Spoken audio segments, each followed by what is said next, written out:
그칠 줄 모르던 무더위가 시원한 소나기에 한풀 꺾이며 온열 질환과 감염병의 기세도 조금씩 수그러들 것으로 보입니다.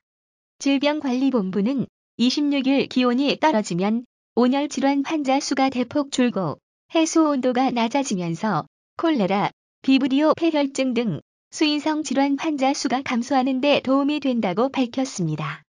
온열 질환은 33도 이상 폭염이 계속될 때 환자 수가 급격히 늘어납니다. 올여름에는 역사적인 땡볕 더위가 이어지면서 온열 질환자 수가 24일까지 2,075명에 달했습니다.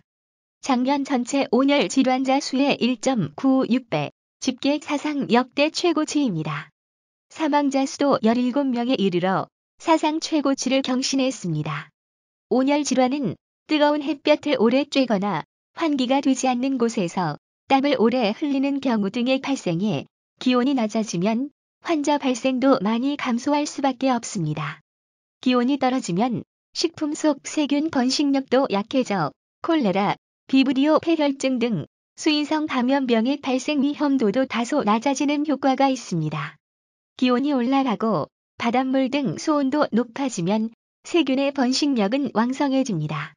최근 발견된 콜레라 환자도 이런 상황에서 콜레라에 걸린 음식물을 섭취한 것이 발병 원인이었던 것으로 추정되고 있습니다.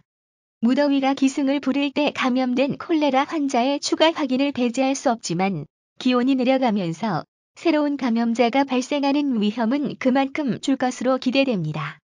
콜레라와 같이 해수 온도가 상승하는 8에서 9월에 감염자가 늘어나는 비브리오 폐혈증도 더위가 한풀 꺾이면서 위험도가 줄어들 가능성이 있습니다. 다만 수인성 질환은 냉장시설이 전국 가정에 보급된 이후 기온의 증감에 큰 영향을 끼치지 않는다는 분석도 있습니다. 질병관리본부는 1960년대에는 식중독 같은 식품 관련 질환이 기온에 따라 극적으로 변했는데 최근에는 그런 경향은 줄어들고 있다고 설명했습니다. 반면 소나기가 감염병에 나쁜 영향을 끼칠 수 있는 요소도 있습니다. 올해 여름은 말라리아, 일본 뇌염 등을 옮기는 원흉, 모기가 많지 않았습니다. 질병관리본부에 따르면 올여름은 모기가 활동하기에도 너무 높은 기온인데다 모기의 성충이 부화할 때 필요한 웅덩이가 바짝 말라버리는 등 모기가 활동하기에 척박한 환경이었습니다.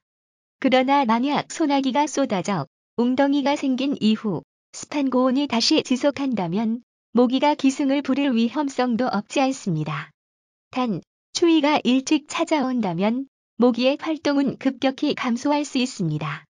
아울러 질병관리본부는 기온이 너무 낮아진 가을 이후에는 인플루엔자가 찾아올 것이고 그 전에는 추석 성묘철에 야생 진드기를 주의할 필요가 있다며 그뿐 아니라 다음 달 9에서 14일에 사우디아라비아에서 진행되는 이슬람 순례 기간에는 메르스가 유입되지는 않는지도 살펴봐야 한다고 덧붙였습니다.